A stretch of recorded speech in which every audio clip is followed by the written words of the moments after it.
Okay, so this is the second part of the book of Judges. It's chapters 6 through 11. So it's a lot of reading. I hope you read. Because remember, we can't read verse by verse. We just have to go, we just have to talk over certain points. So hopefully we can get as much as possible in this reading. Again, remember that the last time we spoke about already certain judges, and the judges, it doesn't mean that they are judges in terms of judicial, legal issues, but judges in terms of people that serve as saviors or rescuers from their enemies that are oppressing Israel. And we had talked about Deborah, and we had talked about Barak, and we had talked about Othniel and some other judges. So now we're going to chapter 6, and in chapter 6, it starts saying again, and remember that this is a cycle where the people of Israel are doing evil in the sight of the Lord. And so the Lord punishes them with foreign nations that oppress them, and the oppression comes to a point that then they start crying out to the Lord for mercy, and the Lord is merciful enough that he gets them out of the situation by bringing forth a judge to help them. But once that judge dies, they go back and revert to the same thing. So here we have in chapter 6 saying, "Then the sons of Israel did what was evil in the sight of the Lord, and the Lord gave them into the hands of Midian 7 years." Who are the Midianites? Remember, Midianites are from Midian, and Midian was a son of Abraham, was Keturah. And as you read and you follow along, basically all these problems are with family. All their enemies are really family. So it's the Midianites and the Amalekites, and what they were doing is every time they were harvesting whatever the people of Israel harvested, the Midianites and the Amalekites came and burned everything and stole their animals. So basically they're taking away their livelihood. They don't have food. So it says in verse 7 of chapter 6, it says, "Now it came about when the sons of Israel cried to the Lord on account of Midian, that the Lord sent a prophet to the sons of Israel, and he said to them, 'Thus says the Lord, the God of Israel, it was I who brought you up from Egypt and brought you out from the house of slavery.'" That is something that the Lord always brings back to remembrance to the people, that he was the one that brought them out of Egypt, out of slavery. That Exodus, remember that slavery from Pharaoh, from an enemy that has taken the people away from the Lord. So he brought them back unto himself. Verse 9 of chapter 6, it says, "I delivered you from the hands of the Egyptians and from the hands of all your oppressors, and dispossessed them before you and gave you their land. And I said to you, I am the Lord your God. You shall not fear the gods of the Amorites in whose land you live. But you have not obeyed me."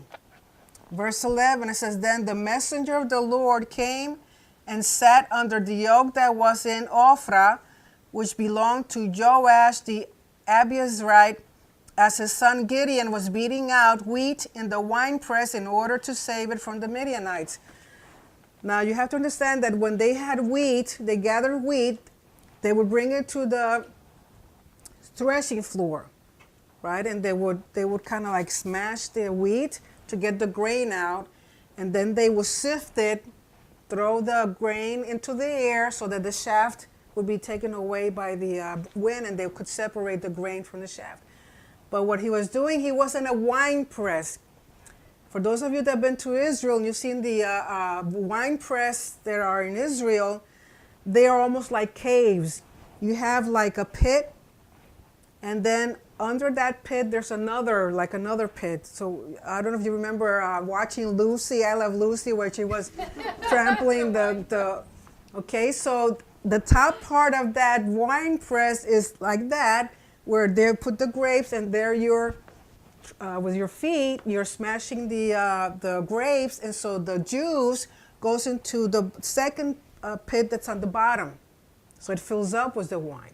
So he was hiding in the wine press, where it says, basically he was in the second part of the wine press, trying to get the grain out and separate it, because that he was under, so therefore the Midianites could not see him, that he was trying to get the wheat out, because if they saw him, they would come and destroy the wheat. So he was hiding from the Midianites, trying to separate the wheat, the grain, in the wine press. So he's in there, and it says in verse 12, the messenger of the Lord appeared to him and said to him, "The Lord is with you, O valiant warrior." I imagine Gideon going, "Where? Warrior, valiant," because of what he says. It says, "Oh my Lord, if Yahweh is with us, why then has all this happened to us? And where are all his miracles which our fathers told us about, saying, did not the Lord bring us up from Egypt? But thou, the Lord, has abandoned us and given us into the hand of Midian." So he's complaining to the messenger of the Lord. Remember that the messenger of the Lord is no other than the Prince of the Covenant, or what's called the Memra, or the Word, which in a way is kind of like the pre-incarnate Yeshua. It's a physical, visible representation of the Lord. So he says, the Lord looked at him and said, "Go in this your strength and deliver Israel from the hand of Midian. Have I not sent you?" He said to him, "O Lord, how shall I deliver Israel? Behold, my family is the least in Manasseh, and I am the youngest in my father's house." But the Lord said to him, "Surely I will be with you, and you shall defeat Midian as one man." So Gideon said to him, "If now I have found favor in your sight, then show me a sign that it is you who speak with me. Please do not depart from here until I come back to you and bring out my offering and lay it before you." And he said, "I will remain until you return." So what is Gideon saying? Lord, we are the least of all the families in the land. We're from the tribe of Manasseh, but we are the least within the family of Manasseh. And I'm the youngest one. In other words, he feels he has no authority and that he has no ability for commanding. Remember, like when Moses the Lord was speaking to Moses, and Moses gave all these excuses like most of us do every time the Lord says something to us. Nothing different, people. Still the same thing. But he says to the messenger, "Please stay while I bring you an offering." This offering is not a sacrifice. This offering is a gift because of the word that he's told him. In verse 19 it says, "Then Gideon went in and prepared a young goat and unleavened bread from an ephah of flour. He put the meat in a basket and broth in a pot and brought them out to him under the oak and presented them. The messenger of God said to him, 'Take the meat and the unleavened bread and lay them on this rock and pour out the broth.' And he did so. Then the messenger of the Lord put out the end of the staff that was in his hand and touched the meat and the unleavened bread. And fire sprang up from the rock and consumed the meat and the unleavened bread. Then the messenger of the Lord vanished from his sight." In other words, this is not, remember, it's not a sacrifice. It's a meal offering as a gift. And so what the messenger does is, because remember that during this time, in this ancient culture, the people believed that if they brought food to the gods would eat it. And we know who really ate the food, the priest behind the curtain, like the Wizard of Oz. But the thing is that here shows that God does not need to eat food, but yet he accepts the gift by consuming it. Okay, so he consumes the gift, not Gideon. The Lord consumes with fire, and that is an acceptance, because remember, he just given a word to Gideon, and Gideon, even though he's not very trustful of the word, because he looks at himself as not being capable, it's kind of like a covenant. The Lord accepts each other. He brings a gift, and the Lord accepts it, and it's like an acceptance of the covenant. And so it says, when Gideon saw, verse 22, when Gideon saw that he was the messenger of Yahweh, he said, O Lord God, for now I have seen the messenger of the Lord face to face. The Lord said to him, Peace to you, do not fear, you shall not die. Then Gideon built an altar there to the Lord and named it, The Lord is Peace. In other words, Yahweh Shalom. To this day, it is still in Ophrah of the Abiezrites. So he built an altar. Remember that building an altar is a form of memorial and a declaration of authority of Yahweh in that area. Okay. Now in verse 25 it says, Now in the same night Yahweh said to him, Take your father's bull and a second bull 7 years old and pull down the altar of Baal which belongs to your father and cut down the Asherah that is beside it. And build an altar to the Lord your God on the top of this stronghold in an orderly manner, and take a second bull and offer a burnt offering with the wood of the Asherah, which you shall cut down. Then Gideon took 10 men of his servants and did as the Lord had spoken to him. And because he was too afraid of his father's household and the men of the city to do it by day, he did it by night. So what is being said here, that at this point the people worship Baal and Asherah. Remember that Asherah is the wife of Baal, and Asherah was usually represented by either a tree or some sort of wood pillar or something. And so the Lord is telling him, go, tear down the altar, tear down the Asherah, and sacrifice this oxen. In other words, he's telling Gideon, break that stronghold that this city has with these foreign gods. But he didn't want to do it by day because he knew that his house, the household of his father, which means is not just the immediate household, is the whole clan. So it means there's a lot of people, and then the people of the city that were worshipers of Baal. It's like if right now we went to the Vatican and destroyed some of the things that they have there. If you're going to do it at night. Don't do it by day. And it says, when the men of the city arose early in the morning, behold, the altar of Baal was torn down, and the Asherah which was beside it was cut down, and the second bull was offered on the altar which had been built. They said to one another, Who did this thing? And when they searched about and inquired, they said, Gideon the son of Joash did this thing. Then the men of the city said to Joash, Bring out your son that he may die, for he has torn down the altar of Baal, and indeed he has cut down the Asherah which was beside it. But Joash, remember this is his father, said to all who stood against him, Will you contend for Baal, or will you deliver him?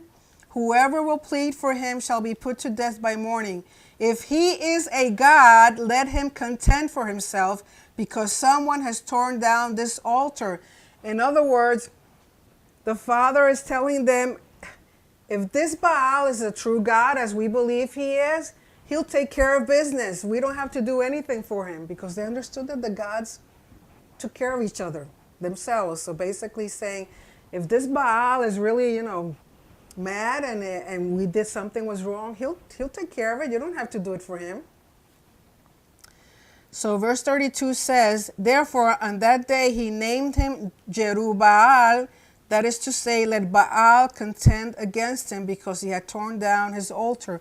So his name is changed. Remember that every time there's a name change, it's an elevation of status. So because of what Gideon did, now he's not only Gideon, his name is Jerubbaal, which means that let Baal contend against him.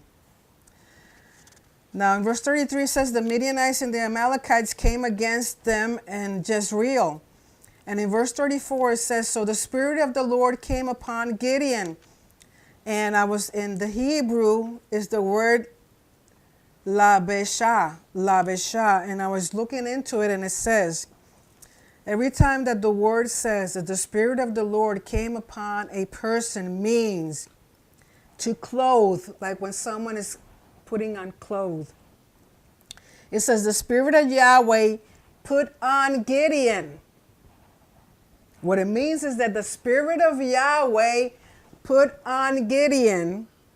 The Spirit wears Gideon. The Spirit is inside him, giving Gideon authority from the King Yahweh to call and command an army. So every time, this was something that someone had an issue with when they say the Spirit is upon a person. They thought it was just that the Spirit was momentarily like upon you and then it would leave. But in the Hebrew, what it means is that the Spirit takes you and puts you on. Now that makes a difference. The Spirit comes and takes you and puts you on. In other words, the Spirit is using you and moving through you to do the authority and the bidding and the calling of Yahweh. So it's not that the Spirit, you put on the Spirit puts on you, which is very different. So every time it says that, it's not that the Spirit comes and goes, and it's just that it really gives you the empowerment of the Father. And it says that then Gideon blew the trumpet and called everyone to follow him. And he calls for the people of Manasseh, Asher, Zebulun, Naphtali. And in verse 36, Gideon said to God, if you will deliver Israel through me as you have spoken, behold, I will put a fleece of wool on the threshing floor. If there is dew on the fleece only, and it is dry on all the ground, then I will know that you will deliver Israel through me as you have spoken. And it was so. When he arose early the next morning and squeezed the fleece, he drained the dew from the fleece, a bowl full of water. Then Gideon said to God, do not let your anger burn against me, that I may speak once more. Please let me make a test once more with the fleece. Let it now be dry only on the fleece, and let there be dew on all the ground. God did so that night, for it was dry only on the fleece, and dew was on all the ground. So in spite of having had that messenger come and talk to him, in spite of having destroyed the altar of Baal and Asherah, he still is asking for confirmation. Remember, he's the youngest and he's the least, but he still asks for confirmation, and the Lord replies. Haven't we done that? Haven't we asked the Lord for confirmation about sometimes we give him the detail, okay, if this happens and this happens and this happens, then I know it's okay. But if this happens and this happens, then I really, really, really know that it's okay. I've done that. I've done that. Haven't you done sometimes where, which I don't think is very safe, they say, Lord, give me a word, and just open up and something comes up. You know? Yep. Sometimes it's not what you really want. Let me try again. Right? Yeah, when it doesn't sound like, oh, that's not what I was asking for. But anyway. So the thing is that he gathers all these people, and they go against the leaders of Midian, which are called Oreb and Zeeb. And they're able to kill these guys. In chapter 8, it happens that the men of Ephraim feel kind of left out, and so they start having a discussion with Gideon. And so, but Gideon is able to appease them, and so there's no issue with them. But the thing is that the Lord had told him, chapter 7, I jumped to one chapter, sorry. In chapter 7, verse 2, it says, the Lord said to Gideon, the people who are with you are too many for me to give Midian into your hands. Excuse me. For Israel would become boastful, saying, my own power has delivered me. Now therefore come, proclaim in the hearing of the people, saying, whoever is afraid and trembling, let him return and depart from Mount Gilead. So 22,000 people return, but 10,000 remain. So here we have the Midianites as a whole bunch of people. I mean, thousands and thousands of people. And Gideon has over 30,000 men. And the Lord said, nah, that's too many, because then Israel's going to say, because we were so many, we were able to defeat the Midianites. So the Lord starts cutting down the men. 22 leave. Then 10,000 are left. And then in verse 4 of chapter 7, it says, then the Lord said to Gideon, the people are still too many. Bring them down to the water, and I will test them for you there. Therefore it shall be that he of whom I say to you, this one shall go with you, he shall go with you. But every one of whom I say to you, this one shall not go with you, he shall not go. So he brought the people down to the water, and the Lord said to Gideon, You shall separate everyone who laps the water with his tongue as a dog laps, as well as everyone who kneels to drink. Now the number of those who lapped, putting their hand to their mouth, was 300 men. But all the rest of the people kneeled to drink water. The Lord said to Gideon, I will deliver you with the 300 men who lapped, and will give the Midianites into your hands. So let all the other people go, each man to his home. So the 300 men took the people's provisions and their trumpets into their hands. And Gideon sent all the other men of Israel, each to his tent, but retained 300 men. So of all the thousands that he had, he stays with only 300. And so what's the difference between the guys that lapped the water and the guys that knelt to drink the water? Is that someone that's just taking the water with his hands to drink, he still has his eyes on the enemy. He's still scouting to see if anything's going on. Somebody that kneels, your face is to the floor. You can't see what's around. So he's taking the guys that have more warrior skills than the others one. So out of all the people that he had, only 300 men. Why? For the Lord to show that the glory is his and the power is his and not the people's or Gideon's. Because he told Gideon, I already have given these enemies to you. So it doesn't matter if you have 300 or 30,000 people. They already are in your hand. Remember that the Lord tells you something, but you have to show your faith by walking in what he said. Don't sit waiting for him to do it for you. You still have to do the action. He's giving you the result, but you have to do the action. So they go, and the thing is that while they're down there, the Lord says to Gideon to go down to the camp to see what's going on. And while he's at the camp, Gideon, he hears that one of the soldiers of the Midianites had a dream. Now you have to understand that dreams during this time was very important for the people, because there were two kinds of dreams. You have dreams that were messages, and then dreams that were symbolic, symbols. And the thing that was, when the dream was symbolic, the message was hidden, and then you had to have someone that would interpret the dream. Like this week's Torah portion where Joseph interprets the dream of Pharaoh. It was symbolic, but they understood that it meant something. They believed that all the dreams came from the gods. So when you had a dream, it was because it was either a message from the gods or something that you had to find someone to interpret it for you. So in this dream, they're seeing this piece of bread coming down, and they interpreted it. Oh, that means that that Gideon is coming and is going to kill us and roll us away and all this stuff. And so Gideon hears this, and he feels confident. Now the thing that verse 12, it says on chapter 7, now the Midianites and the Amalekites and all the sons of the east were lying in the valley as numerous as locusts. Something that you have to understand also about locusts. Remember that the book of Revelation talks about locusts. Locusts are enemies.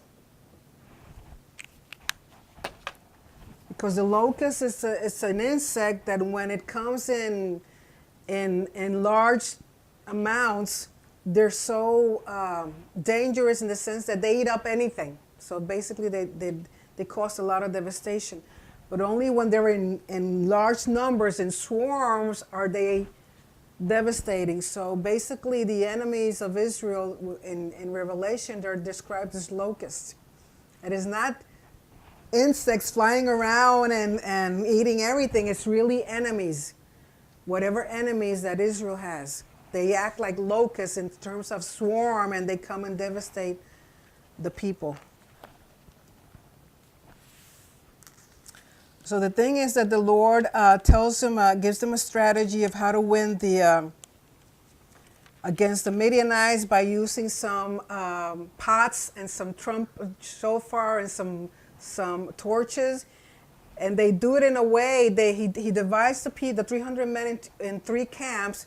So they have one in one corner and two other, and so they sound like if they were millions of them. And so already because of the dream that this guy had in the camp, they already think that, oh, here comes the Gideon and he has more men than we. And so they themselves started fighting against each other and killing each other. And so Gideon with his people, 300 men, just making a lot of noise and with torches, they think it's a whole bunch of people. And so they're afraid and they scramble and they start killing each other. And to the point is that he won the war that way with 300 men. So those that were left alive start fleeing, and Gideon goes after them and he kills them. And remember that he went against two leaders, Oreb and Zeb, and then he goes against the kings, two kings, which is Zebah and Zalmunna in chapter 8. The thing is that they're able to kill everybody. But in chapter 8, Gideon, as he's going, following these kings, he comes to certain places where he asks the people to help him and his army to give them bread. You know, my men are tired, they've been fighting. Is it possible that you can give us a little bit of bread and water? And the guys are like, real cocky, like, you know, well, I don't see you already got the enemies in your hands. Why should we help you? So Gideon says, okay, when I come back, I'll take care of you. Because they didn't have any compassion, no mercy. So the thing is, as he's going, all the people that did not help him and help his army, when he comes back after killing the kings, they too got punished, and some of them got even slaughtered because they did not help them in their conquest of the enemies. Because remember, if they're fighting against these enemies, everybody in that area is going to have the victories for them also, because this enemy is being taken care of. Now, verse 22 of chapter 8. So Gideon fights the Midianites. He's able to defeat them, the Amalekites, all the people that were oppressing Israel. And it says in verse 22, then the men of Israel said to Gideon, rule over us, both you and your son, also your son's son, for you have delivered us from the hand of Midian. But Gideon said to them, I will not rule over you, nor shall my son rule over you. The Lord shall rule over you. So he's saying that you don't need me. The Lord is the ruler. He is the king. In verse 24 says, yet Gideon said to them, I would request of you that each of you give me an earring from his spoil. Excuse me. So the thing is that even though he says that he's not going to be like a king over them, ruling over them, the things that he does afterwards are actions of someone that's behaving like a king. Okay? Because of the following. It says that he started asking for an earring from all his spoil. Now remember, they killed thousands and thousands of people. Now something that I want to say about the earrings. It says, verse 26, verse 24, then yet Gideon said to them, I would request of you that each of you give me an earring from his spoil, for they had gold earrings because they were Ishmaelites. They said, we will surely give them. So they spread out a garment, and every one of them threw an earring there from his spoil. The weight of the gold earrings that he requested was 1,700 shekels of gold, besides the crescent ornaments and the pendants and the purple robes which were on the kings of Midian, and besides the neck bands that were on their camels' necks. So basically he takes the earrings, he takes all the purple robes of the kings, plus he takes all the ornaments that the camels had. Now, the people that were officers, officials, and the kings, their camels, remember these guys have tons of camels. They put gold and silver, and ornaments that were very costly. So he's asking for all this stuff. And those things are things that a king would have asked for. And he says, but before I read that, the thing about the earrings, when I was reading this, there's a commentary about the earrings. And you know how now there's so much body piercing and all these rings, especially even men doing that. Well, I read this and it just blew my mind. I'm like, wow. It says, let's see if I can see it.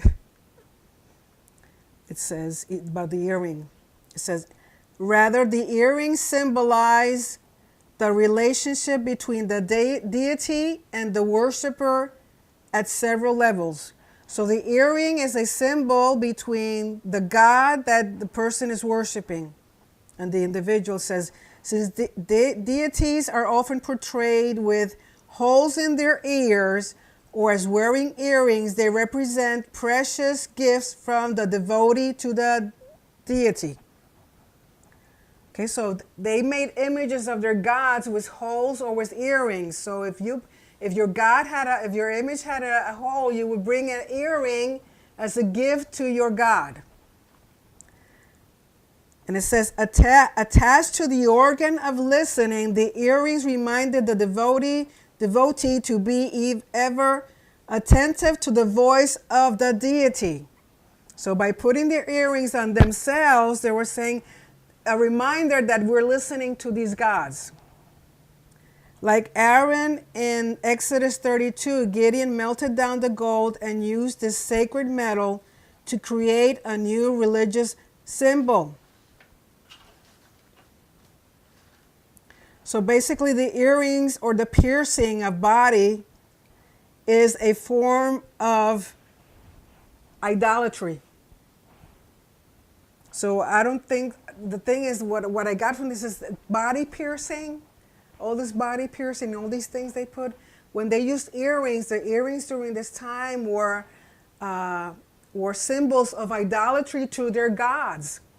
So all the earrings that they were using was that, and so they either put them on the images that they worship as gifts to their gods, or they wore them as a symbol of their relationship with their God.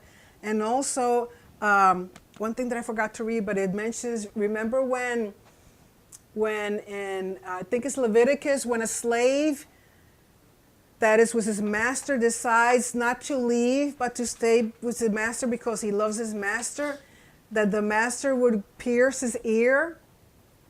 So basically these people, by piercing their ears, they're saying, I belong to this God. So I just thought that with all the body piercing that we have today and all these things, that it is a form of idolatry to foreign gods. So the thing is that it says, so he had took all these gifts, all the spoil, and it says, verse 27, Gideon made it into an ephod and placed it in his city Ophrah, and all Israel played the harlot with it there, so that it became a snare to Gideon and his household. In other words, with all the gold that he received, he made something that they think is like an ephod. Remember, the ephod is part of not the breastplate, but part of the dress that the high priest wore. I think it's kind of like like a tunic, like an apron that was put on top of his tunic. Anyway, in the commentaries it says that probably that he made was something that was made to be put on an image. And so the problem is that the people started worshiping this thing. And so it became a snare to the people of Israel. And it says, so verse 28, so Midian was subdued before the sons of Israel, and they did not lift up their heads anymore, and the land was undisturbed for 40 years. So for 40 years, while Gideon was alive, they had no oppression from their enemies. And it says, then Jerubbaal, the son of Joash, which is Gideon, went and lived in his own house. Now Gideon has 70 sons who were his direct descendants, for he had many wives. Another thing that shows that he was acting like a king. He had a harem? A harem. 70 kids. And it says, because he had many wives, his concubine, who was in Shechem, also bore him a son and named him Abimelech, which means my father the king. And Gideon, the son of Joash, died at a ripe old age and was buried in the tomb of his father Joash in Ophrah of the Abiezrites. Then it came about, as soon as Gideon was dead, that the sons of Israel again played the harlot with the Baals and made Baal Berit their god. Do you know what Baal Berit means? What's Berit or Brit?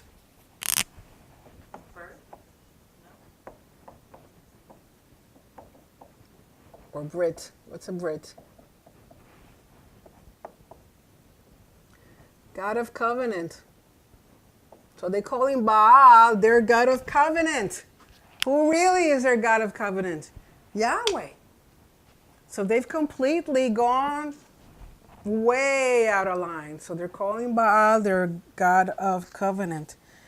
Verse 34 of chapter 7, it says, "Thus the sons of Israel did not remember the Lord their God, who had delivered them from the hands of all their enemies on every side, nor did they show kindness to the household of Jerubbaal, which is Gideon, in accord with all the good that he had done to Israel."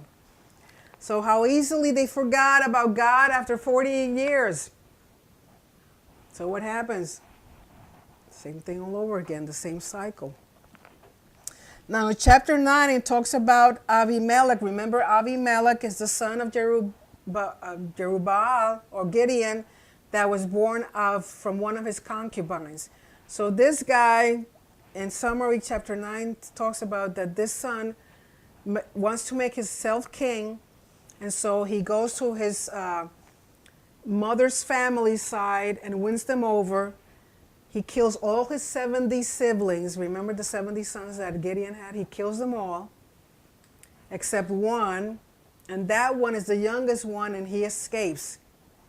So while Abimelech is killing all these and then going after his father's house so he can rule and reign and nobody else. So that's just to show you that really Gideon was acting like king, even though he said, no, Yahweh's the king, but he was doing the job of a king or acting like a king. So Abimelech kills all his siblings, except for the little guy, and the little guy escapes. And I think it's Jotham. Jotham escapes, and Jotham goes to Mount Gerizim. Remember Mount Gerizim in Shechem is the mountain where they proclaim the blessings. So he goes on top of the mountain, and he starts saying like a little story. Here's the trees called the olive tree to be their king, and the olive tree said, no, I'm not going to be your king because I'm doing my olive thing and whatever. They called another tree the avocado tree, and they said, you want to be our king? He said, no, because I'm busy making guacamole. And so all this stuff is going on, and so he's kind of doing like a parable thing until he says at the end, after he speaks, he says, if what Abimelech did against my father's house was just, then he will be king without any problem. But if what he did was wrong, then he said a curse, then he will die like my brothers died. Okay, so the thing is that Abimelech then tries to, of course, to kill Jotham, which is the younger guy that's running around. And so the thing is that they go back and forth with all these different wars, because it says in verse 22 of chapter 9, it says, now Abimelech ruled over Israel 3 years. Then God sent an evil spirit between Abimelech and the men of Shechem, and the men of Shechem dealt treacherously with Abimelech, so that the violence done to the 70 sons of Jerubbaal might come, and their blood might be laid on Abimelech their brother, who killed them, and on the men of Shechem, who strengthened his hands to kill his brothers. In other words, he got back what he did to his family. And so it continues on with going with all these wars back and forth until in chapter 10, no, verse 56 of chapter 9, it says, does God repay the wickedness of Abimelech, which he had done to his father in killing his 70 brothers? Also God returned all the wickedness of the men of Shechem on their heads, and the curse of Jotham, the son of Jerubbaal, came upon them. And then it gives you 2 blurbs here in chapter 10 about Tola, which was also like a judge for a little while. He was from the tribe of Issachar, and he judged Israel for 23 years. Then he died, and another judge came named Jair, who was from Gilead, and he ruled and judged for 22 years, and he had 30 sons who had 30 donkeys who ruled 30 cities. 30 sons with 30 donkeys who had 30 cities. Remember that having donkeys, that many donkeys, meant you were wealthy. Most likely these donkeys, like we said last time, were probably light colored, showing that they were prestigious, that they were elite. Okay.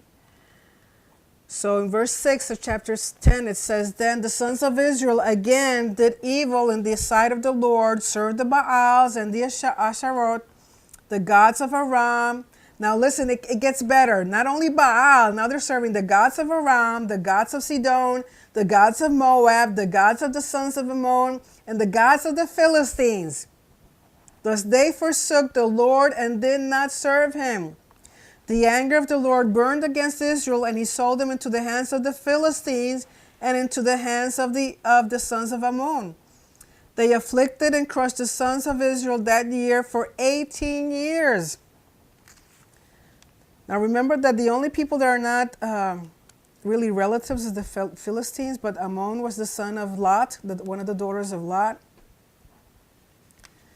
And so here comes again all the oppression and all the fighting and all the stuff that's going on.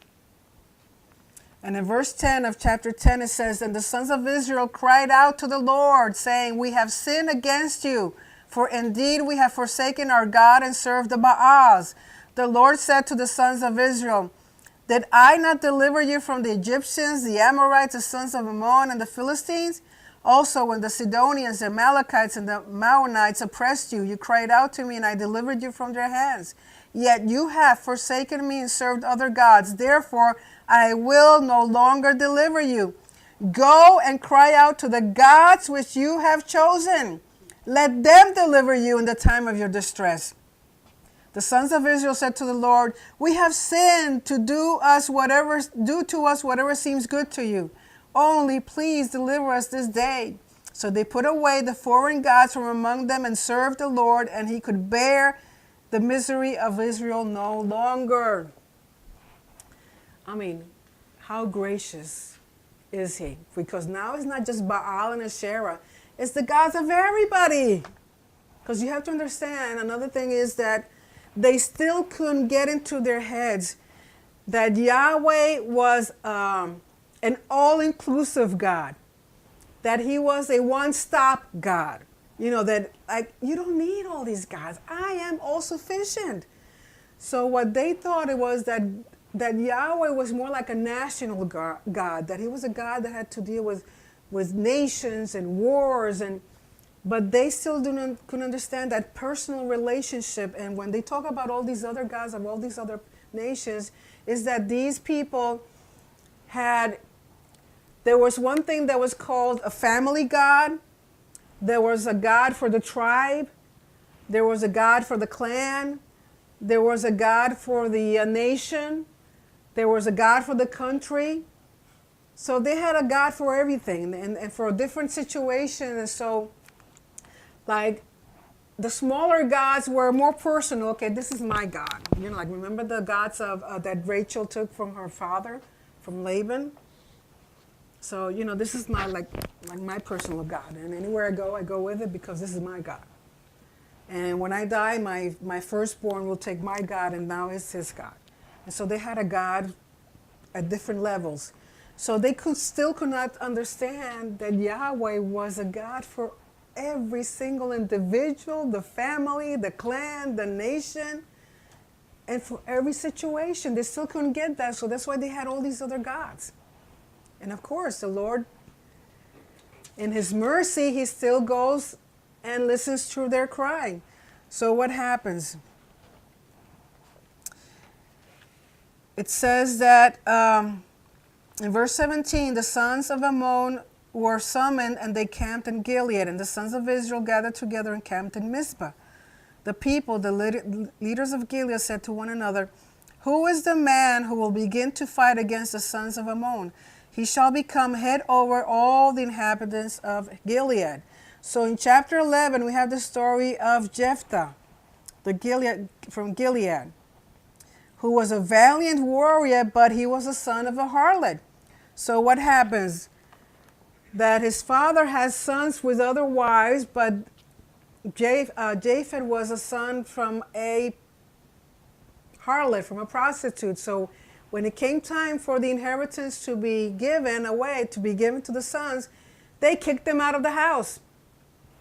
They said, like, in other words, you being a son of a harlot, you're not going to inherit with us. You're out of here. So they kicked them out.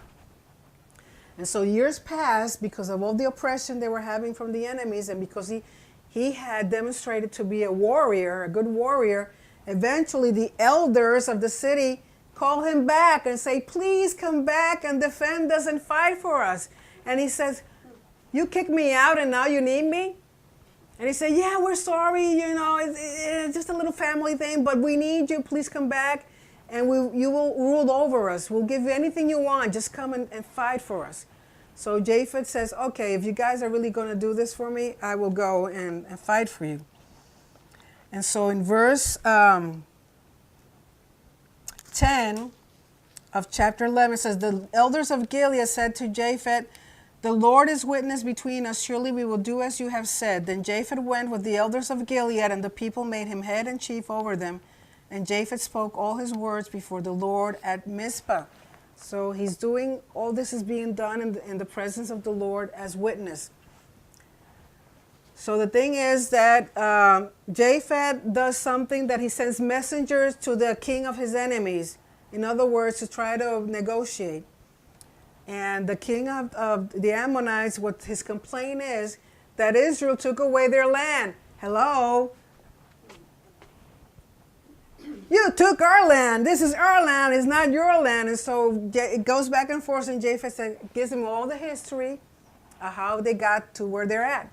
And he finally says to them, verse 23 of chapter 11, he says, since now the Lord, Yahweh, the God of Israel, drove out the Amorites from before his people Israel, are you then to possess it? Do you not possess what Chemosh your God gives you to possess? So whatever the Lord our God has driven out before us, we will possess it. Now are you any better than Balak, the son of Zippor, king of Moab? In other words, he's saying, if you take as possession what your God Chemosh gives you, why shouldn't we take as possession what our God Yahweh, the God of Israel, gives to us? What's the difference? And then Ammon says, you've had this land and it's not yours and whatever. And he says, and then Japheth says, you've had 300 years to dispute this and do something about it, and you haven't done anything. So this land is ours. And so they go back and forth and fighting until Japheth does something that says in verse 29, it says, now the Spirit of the Lord came upon Japheth, so he passed through Gilead and Manasseh. Then he passed through Mizpah of Gilead, and from Mizpah to Gilead he went on to the sons of Ammon. And Japheth made a vow to the Lord and said, if you will indeed give the sons of Ammon into my hand, then it shall be that whatever comes out of the doors of my house to meet me when I return in peace from the sons of Ammon, it shall be the Lord's, and I will offer it up as a burnt offering. So the thing is that Japheth makes a vow to the Lord. He's given the victory, but it turns out that when he returns home, the first thing that comes out of his house is his only daughter. And when he sees her, that she comes out with tambourines and dancing and singing because her father had victory, he says, oh, my daughter, you have broken my heart. And she goes, why, Dad? What's going on? I said, because I made a vow to the Lord that whatever came out of my house, the first thing that came out, I would offer to the Lord. And so the thing is that she asked him to give her some time to mourn her virginity. Okay? And she goes to the mountains with her friends, and she mourns her virginity, and then she comes back. Now, there's two theories with this. First of all, why does she mourn her virginity? Because remember, not having children was shameful. Number two, if she's being offered unto the Lord, she knows that she's not going to get married. Number three, she's the only daughter that he has. No sons, no other children. So that means that right there, his lineage, his descendants stops with her. So she goes and mourns her virginity because she's not going to marry, she's not going to have kids, she's not going to give any grandchildren to her father. The line of her father's name is not going to continue. So for her, that's almost like dying. She has to go and mourn for that situation because it's devastating for her. And so there's two ways of interpreting. Some people, some commentaries say that he really offered her as a sacrifice, that he killed her and offered her to the Lord. I disagree with that one. I think that what happened is by offering her to the Lord is that she was confined to temple service or tabernacle service, because during this time there was only a tabernacle, not a temple. So basically she was like a nun. So she could get married or have children, but she would always be at the service of the Lord like Samuel. Okay, so that's what I think happened with her, and not that he really killed her and offered her to the Lord, because we know that the Lord is against human sacrifice. But then, you have people saying, oh no, that what it meant, because he talks of her as a burnt offering, that he killed her and offered her to the Lord. I disagree. I think that what it meant that she was taken into service the rest of her life and serving the Lord, and could get married and have children.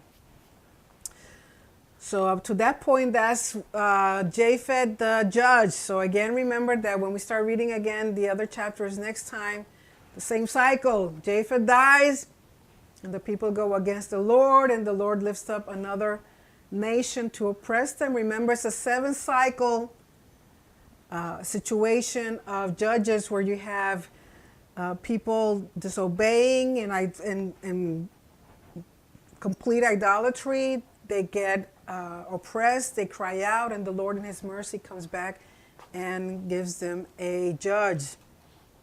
So I'm just grateful that the Lord is who he is. Any questions?